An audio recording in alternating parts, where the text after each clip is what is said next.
How's it going, everyone? PlayStation Plus for the month of December has been revealed. The lineup that is for PS Plus Extra. I don't really know what to make of this lineup. I think it's okay. It's not blow away. There are some standouts that are definitely decent titles, but overall, I don't know. I just feel like for the holidays, you should try a little bit harder. I will say PS Plus Premium, as we outlined yesterday, is seeing some very, very nice additions, so that's quite nice. However, overall, with the extra catalog updates, there's definitely some standout stuff, but let's go through it. So right off the bat, Sonic Frontiers is getting added. I think that's an awesome addition for a myriad of reasons. We'll talk more about that. Forspoken is being added, which, you know, there are some things I actually did like about Forspoken, but it is the kind of game that is perfect to play through a subscription service and not paying $70 for. Rabbids Party of Legends, WRC Generations, Fist Forged in Shadow Torch, Jurassic World Evolution 2, Coffee Talk Episode 1 and 2, A Space for the Unbound, Biped, and Fogs are getting added as well. So all that in Plus Extra.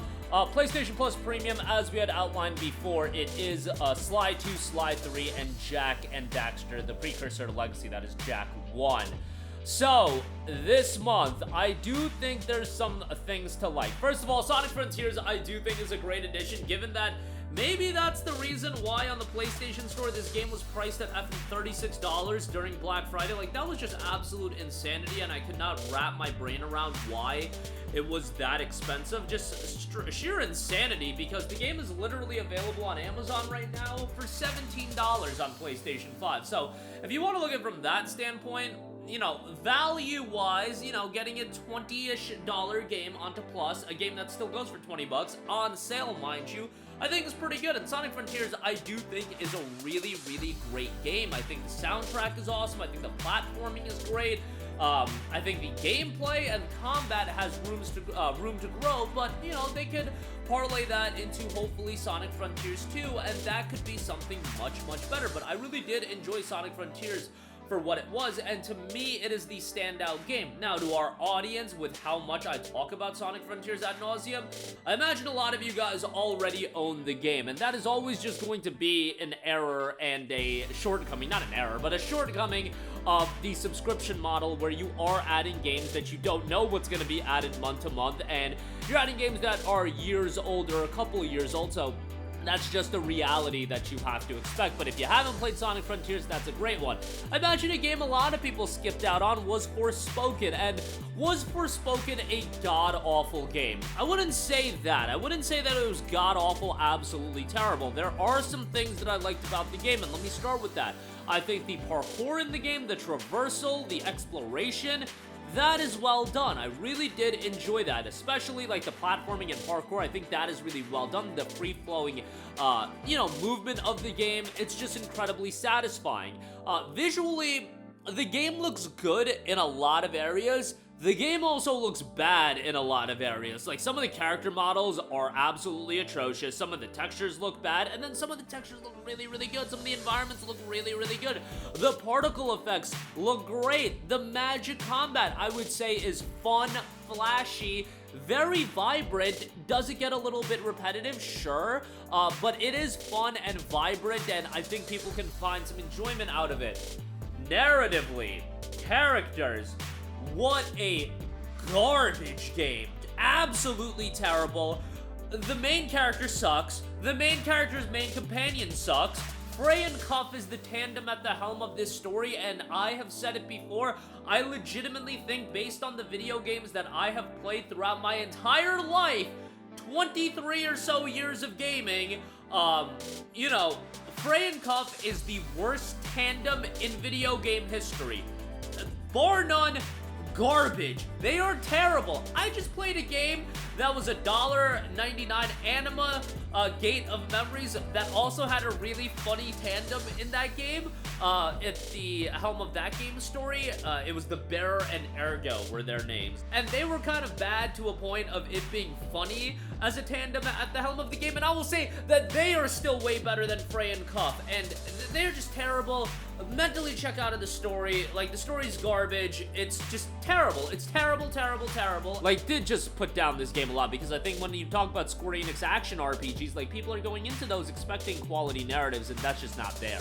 in Forspoken. But again, there are some things to like. Rabbids Party of Legends, WRC Generations, you know, whatever on that. Fist Fortune Shadow Torch, that's been a PlayStation Plus Essential title, so, you know, double dipping on that I never liked, but it is what it is. Jurassic World Evolution 2, I mean, that's a pretty nice addition for the people that are into it, so, you know, not a bad outing there. A Coffee Talk episode 1 and 2, those games are really, really well received, and I will say A Space for the Unbound is one of the most or one of the more emotionally gripping games that you are going to come across. That game is really well written, and it's just a game that doesn't get a lot of attention, but it is fantastic. It's a slice of life adventure game with a throwback pixel graphics art style. It's fantastic. Thematically, it's great, and it tackles a lot of themes that, you know, I think people will find, if not relatable, then at least compelling to play through a game that goes into that. And I think a lot of you guys will end up enjoying it. Don't sleep on A Space for the Unbound. That's a game that still goes for a hefty price point, like $16 on sale or something like that, but definitely a good shout there. Fog's Notes plays a duo of dogs linked by a stretchy belly and captivating puzzle-filled adventures. You'll need to bark, bite, and bounce your way through obstacles set across the themed worlds of food, sleep, and play, supporting single-player and shared controller play as well. And then Biped, a co-op action-adventure game that emphasizes real-time collaboration between two players, Guide Aku and Sila, two charming bipedal robots through intricate paths leading to planetary beacons. Using two sticks to control each robot's legs, you can perform a variety of moves. And then, as we noted, PlayStation Plus Premium, you got Sly 2 and Sly 3 at the helm of the additions. Awesome additions there. Sly Cooper, a absolutely fantastic series, and it would be really nice if we figured out a way to get Sly Thieves in Time on PlayStation 4 and 5 as well. That is the PlayStation 3 and PlayStation Vita release, because Thieves in Time was quite good as well, and it's unfortunately one of those franchises that just gets kind of lost in the ether, so Sony can sink more money into live service games. And, you know, I get why they do the decisions that they do.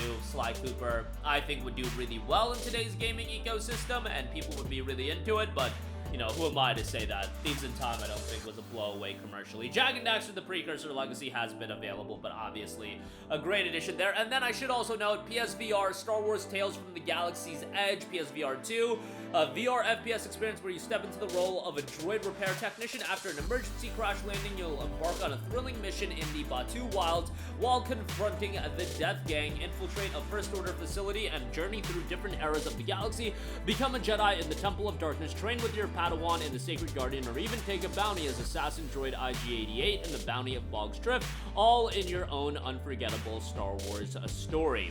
But yeah, that is the update for December. I would say fairly mediocre, but Sonic Frontiers is quite nice. I think people will, you know, can have some mindless fun with the gameplay in Forspoken. Fist Fortune Shadow Torch, a good game, but a retread there. Coffee Talk episode 1 and 2, I think some people will enjoy. And Space for the Unbound, that's the sleeper in this lineup. I think a lot of people will skip out on it, but it is quite good. That'll do it for me. Let me know all of your thoughts in the comment section down below. Sound off there. I'm sure people are going to think this month's lineup is crap, but let me know your thoughts down below. Thank you for watching, and goodbye. Hey guys, we hope you enjoyed the video, and if you did, make sure to hit the subscribe button, and if you're already subscribed, do us a favor and hit the bell icon. This way you'll be notified whenever we post a new video. That's the best way to keep up with all of our uploads, and we usually try to upload 2 videos a day. And with the bell icon hit, you'll be notified whenever we do upload a video. As always, thanks for watching.